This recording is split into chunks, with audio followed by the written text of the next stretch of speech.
Y estamos grabando una emisión más de Conexionistas, el programa especial que estamos haciendo con todos los, bueno, no todos, es imposible, ¿verdad? Pero con candidatos y candidatas a personas juzgadoras. Y Claudia, yo siempre empiezo hablando, yo siempre empiezo aquí con todo el rollo. ¿Por qué no presentas tú hoy? A ver. Muchísimas gracias, Armando. Buenas tardes. Pues la verdad es que muy contentos de que tengamos como invitado el día de hoy a Carlos Odriozola Mariscal, quien es candidato a ministro de la Suprema Corte de Justicia de la Nación. Así que bienvenido, Carlos, y gracias por querer compartir con Conexionistas esta tarde. Muchas gracias, al contrario, a ustedes por la invitación, Armando y Claudia. Muy contento de estar aquí con ustedes, con su público. Bienvenido. Pues muy bien, la verdad es que empecemos por el principio, Carlos. Lo que nosotros queremos hacer es justamente, pues sabemos los retos que tienen como candidatos y candidatas, pues para darse a conocer, para hacer sus propuestas, pero a nosotros nos interesa sobre todo sensibilizar a la audiencia, pues la importancia, ¿no? La importancia de la jornada del 1 de junio y las motivaciones de personas que como tú, además que conozco tu trayectoria, pues vienes desde la práctica libre de la profesión privada, absolutamente independiente. Entonces, que nos cuentes tú, Carlos, ¿por qué decidiste participar en este proceso y, bueno, pues obviamente postularte a ministro de la Suprema Corte de Justicia? Claro que sí, con mucho gusto. Mira, se dio esta reforma de forma intempestiva, por decirlo menos, de una manera, pues muy rápida, de una manera, pues no sé si necesariamente sorpresiva, pero sí con, digamos, un fast track legislativo y una serie de avatares, pues que nos tenían ahí, ¿no? Y entonces cuando salió la convocatoria general del Senado para inscribirse y para que, dando los lineamientos a cada uno de los poderes para que hiciera su convocatoria, yo dije, bueno, tengo dos opciones, o me quedo pasivo a ver qué sucede, a ver cómo se configura la nueva corte, o participo en el proceso y si voy a criticarlo o a vivirlo, que sea por dentro, que sea con conocimiento de causa y que de alguna manera pues tenga yo también los elementos necesarios para poder valorar o evaluar lo que esté sucediendo en este proceso y por eso decidí pues inscribirme al proceso y lo hice en los tres comités posibles y existentes, tanto el comité del Poder Judicial, como el Comité del Poder Legislativo y como el Comité del Poder Legislativo, y de esa manera también viví los tres procesos, ¿no? En todas sus etapas, y también puedo entonces hablar ya con conocimiento de causa de qué es lo que sucedió o no sucedió hasta llegar a la boleta. Y ahí es donde estamos actualmente, en la boleta morada con el número 57. Oye, Carlos, qué interesante. Te postulaste por los tres comités y llegaste como candidato a la boleta postulado por cuál comité. Pues mira, yo estoy postulado por el Comité del Poder Judicial. Ok. Debo decirte que cada uno de los comités siguió un derrotero distinto, ¿no? Un sistema, digamos, distinto para llegar a las listas finales que mandaron para que se hicieran las famosas tómbolas. Y Sí. entonces yo finalmente resulté, mi bolita resultó ganadora, por decirlo de alguna manera, en la tómbola del judicial, pero yo creo que vale la pena aclarar a la gente cuál fue ese proceso, porque muchas veces la gente dice, bueno, saliste en una bolita y estás en una boleta. No. O sea, lo que se hizo a partir de la convocatoria general era decir, los requisitos mínimos que son los de promedio, de 8 en el caso de magistrados de circuito, jueces de distrito, ministros también 8, y además en algunas materias había que tener cuando menos en algunas materias cuando menos 9, es decir, de entrada se pidió un rendimiento académico específico. En segundo término, había que acreditar también la experiencia. Y yo, por ejemplo, si bien no he tenido experiencia en el Poder Judicial, yo acredité tener cuando menos, pues unos 5 o 6 sentencias de amparos directos en revisión que le mandé, en ese caso, a todas las autoridades, a todos los poderes para acreditar mi experiencia ante la Suprema Corte, no como juzgador, pero sí enfrentándome a lo que es la Suprema Corte o su sistema o el sistema judicial ante la Suprema Corte. Y eso creo que valió mucho la pena porque entonces el Poder Judicial hizo un dictamen, fue el Comité del Poder Judicial hizo un dictamen serio desde mi punto de vista, donde estableció quiénes sí cumplían o no cumplían con los requisitos de idoneidad, todos, tanto las calificaciones como el haber acreditado la experiencia, y obviamente había que mandarles también el currículum completo de cada uno, es decir, no solamente se ceñía a la calificación, ¿no? Como un mero criterio objetivo, había también que mandar el currículum completo, lo que se había hecho, académico, no académico, profesional, y además acreditar la experiencia para el cargo que se aspiraba, que en este caso, repito yo, para acceder a la Suprema Corte, mandé cuando menos 5 amparos directos en revisión, que además han sido calificados por la propia Suprema Corte como históricos o como importantes, ¿no? Ya han habido programas especiales que así los han señalado y tal. Creo yo que aquí han ocurrido muchas cosas en todo lo que es el proceso. Y una de ellas es que pues está muy criticado, está muy demonizado, vamos a decirle de alguna manera, ¿no? Creo yo que la mayoría de la gente está hablando en contra, está diciendo que pues que ya están las cartas echadas, ya sabemos quién va a ganar, ya sabemos quién va a ser el mero mero y que todo es un trámite. Sin embargo, pues ustedes están ahí en la brega y ustedes están haciendo ese tipo de cosas. ¿Cómo estás viendo tú el proceso desde adentro? Es decir, ¿crees tú que hay piso parejo, que hay algunos favoritos, algunos que ya son elegidos? ¿O te sientes tú con la posibilidad del día de mañana llegar a usar la toga? ¿Cómo lo ves? Bueno, yo siento que lo primero que hay que hacer es no perder la esperanza y así me metí en el proceso sabiendo que es remar contra corriente y sabiendo que si se moviliza el voto desde el punto de vista estructural, pues a lo mejor no hay nada que hacer, ¿no? Y sobre todo si la gente no participa. Si la gente no participa, si la gente que no está o no estuvo de acuerdo con la reforma no participa, es dejar las cosas para que entonces otros decidan por ellos. Y yo creo que en ese sentido, pues sí existe un cierto, digamos, eh, afán gubernamental de dar transparencia a que existen ciertas candidaturas que tienen una sólida preparación académica o profesional, pero todos tienen un común denominador, que no tienen estructura. Y eso creo que es importante, ¿no? O sea, si las listas que finalmente pasaron o los candidatos y candidatas que finalmente pasamos, en su gran mayoría no tienen estructuras porque no pertenecemos a partidos políticos y nunca hemos estado afines a ellos, pues evidentemente nos ponen en desventaja con la gente que sí tiene esas estructuras o la gente que vaya a ser apoyada por esas estructuras. Entonces, yo lo menos que espero, digamos, de este proceso es que efectivamente las estructuras se mantengan a un lado. Aquellos que piensan que esas estructuras van a intervenir y si intervienen, pues evidentemente que no hay piso parejo. Si realmente esas estructuras no intervienen y pensamos que es un ejercicio plenamente democrático, bueno, pues habrá oportunidad de que aquellos que hayan hecho una campaña mejor, ¿no?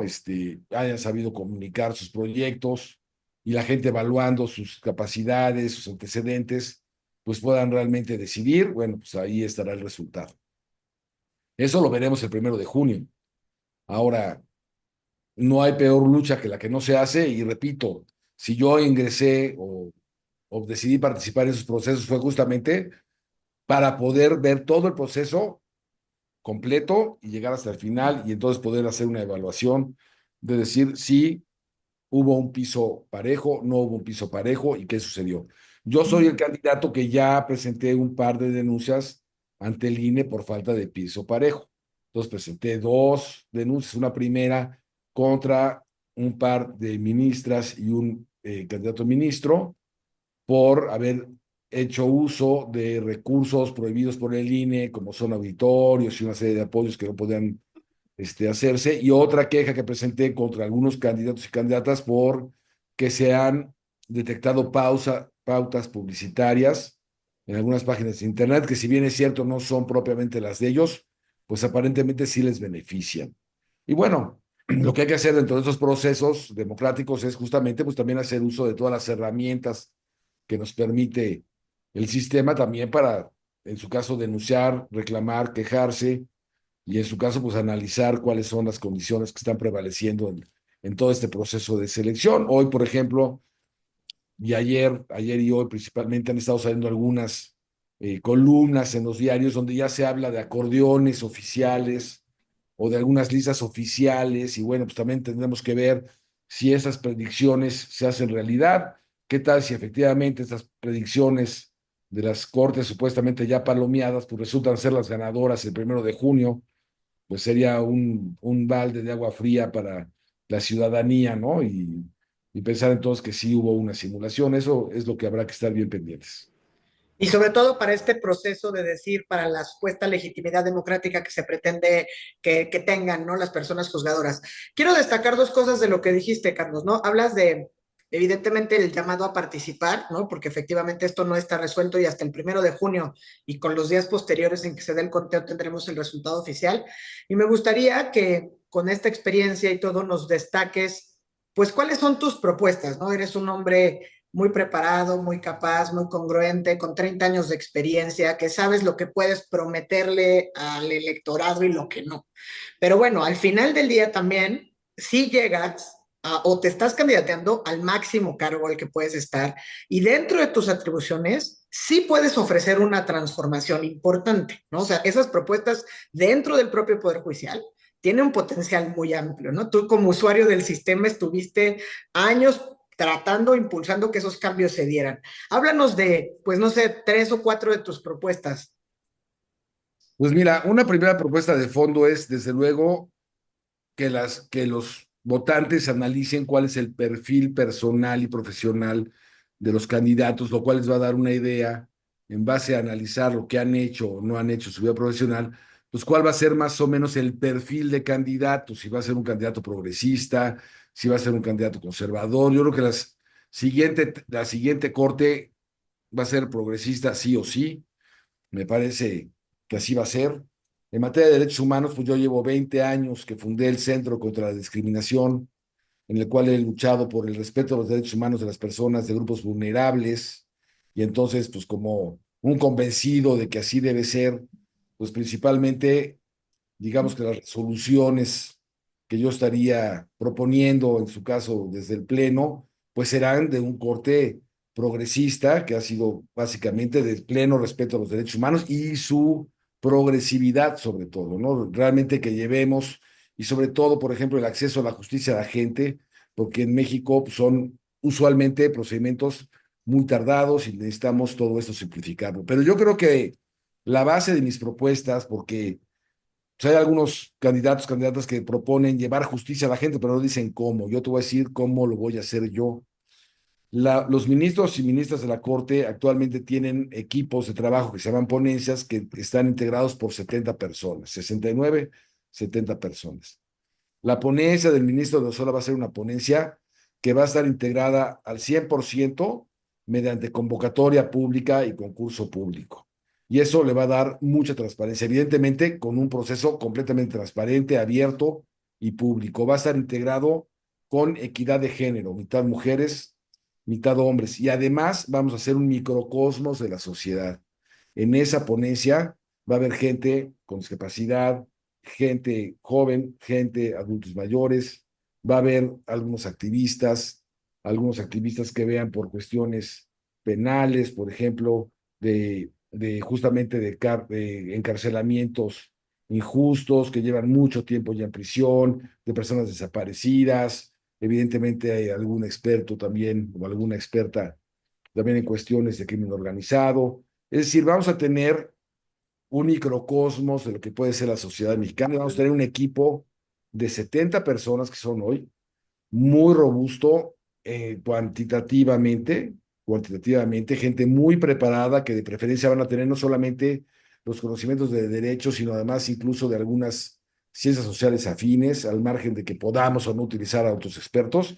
Vamos a tener realmente una mirada muy inclusiva de lo que es la sociedad, digamos, un gran compromiso de justicia social, una gran preparación y sobre todo un gran valor también para levantar la mano y señalar lo que esté bien y señalar lo que esté mal desde el pleno de la Corte. Además, sabemos que se van a eliminar 2 sitiales de personas ministras o ministros de la Corte, con lo cual esperamos que esos 70 equipos de cada uno de ellos, 140 personas, espero yo que continúen en la Corte y que o cuando menos esas plazas, y que se distribuyan entre los nueve ministros y ministras nuevos, para que también se pueda abatir el rezago, pueda existir todavía un mejor desenvolvimiento de las labores juzgadoras. También vamos a conservar cuando menos al 50% de los integrantes que sean juzgadores de carrera, porque también es importante la carrera judicial. Yo creo que es toral para tener jueces, magistrados y ministros, o ministras, magistradas y juezas en funciones que estén correctamente bien, digamos, que hagan sus tareas de manera correcta, de manera ágil, de manera que realmente lleven un beneficio a la población. Yo creo que con una ponencia como esa, que además va a rendir cuentas periódicamente, vamos a tener ahí algún tipo de reunión periódica con el público para rendición de cuentas, qué hemos hecho, qué hemos logrado, qué estamos haciendo, y sobre todo que tengamos procedimientos muy transparentes. Yo creo que en base a eso vamos a hacer una buena labor desde la Corte. Muy bien. Pues muy bien, Carlos Odriozola, candidato a ministro de la Suprema Corte de Justicia de la Nación. Y para terminar, y es una pregunta que estoy haciendo de forma reiterativa con la gente que viene a platicar con nosotros. Yo en lo personal he tenido muchas pláticas, muchas discusiones de si vale la pena ir a votar el día 1 de junio. Y pues por lo mismo que dije hace rato, ¿no? Mucha gente dice que ya están dadas las cartas, que ya está todo listo. ¿Tú qué le dices a esa gente? ¿Cómo convences a una persona que está dudando, que está sintiendo que su voto no va a servir para nada? Pues para que ese 1 día de junio salga y ejerza su deber como ciudadano. Yo creo que los derechos no solamente se ejercen, sino que muchas veces pues hay que batallar para ejercerlos, ¿no? Y de alguna manera, si tenemos el derecho de votar y están de alguna forma siendo públicos los perfiles de las gentes por las cuales vamos a votar, Ujú. pues yo creo que un ciudadano consciente debiera de darse el tiempo, cuando menos en la Suprema Corte y el Tribunal de Disciplina Judicial, que son los tribunales pues, que van a moldear el sistema jurídico en las próximas, si no una década, un par de décadas, pues Sí. sí, cuando menos tener la motivación de enterarse, no darlo todo por perdido como mucha gente lo da, en el sentido de que va a ser una elección de Estado, de que ya está todo dado. Bueno, pues a ver, no hay peor lucha que la que no se hace. Ahora habrá que ver también cuánta gente sale a votar, y a lo mejor siendo tan poca la gente que pueda ir a votar, a lo mejor esos números de los ciudadanos conscientes que conscientemente voten, pues a lo mejor se vuelve importante, y podemos cambiar el derrotero de la nación, ¿no? Muy bien. Pues decías una campaña que están haciendo en redes sociales. ¿Dónde te encontramos? ¿Dónde te seguimos en redes sociales? Yo todas mis redes sociales son @57odriozola, porque soy el número 57 en la boleta morada. Entonces, @57odriozola en todas las redes sociales. Ahí estamos posteando, subiendo todo lo que sucede en la campaña, y hemos estado muy activos. Creo que la gente se puede divertir y ver también qué es lo que hemos hecho y cuál es nuestro perfil. Perfecto. Claudia, ¿alguna cosa más? Pues nada, muchas gracias, Carlos. Y pues te encontramos, hay que repetir, boleta morada, que es la de ministros y ministras de la Suprema Corte de Justicia de la Nación, con el número 57, porque estás en la columna de los candidatos hombres. Vamos a escoger hasta 4 ministros para que ocupen pues la nueva Suprema Corte, que va a funcionar nada más en pleno. Y pues suscribo lo dicho por Carlos y que hemos reiterado acá. Hay que ir a votar, ¿no? Nos vemos el Sí. 1 de junio. Gracias otra vez por compartir con Conexionistas, Carlos. Muchas gracias, Claudia. Muchas gracias, Armando. Les agradezco mucho la invitación. Esta es tu casa. Y muchas gracias a todos ustedes que nos vieron. Les recuerdo que estamos haciendo esta serie de entrevistas. Esta es la número 16. Vale la pena verlas. ¿Por qué? Por la cantidad y la calidad de la gente que hemos estado platicando. Entonces, pues si tienen dudas, y aunque no sean de las jurisdicciones de donde les toca, escúchenlos, véanlo. Y en general, pues estamos detectando que es gente muy preparada y gente muy comprometida con México. Y eso creo yo es muy importante, muy interesante. Muchas gracias. Nosotros somos Conexionistas.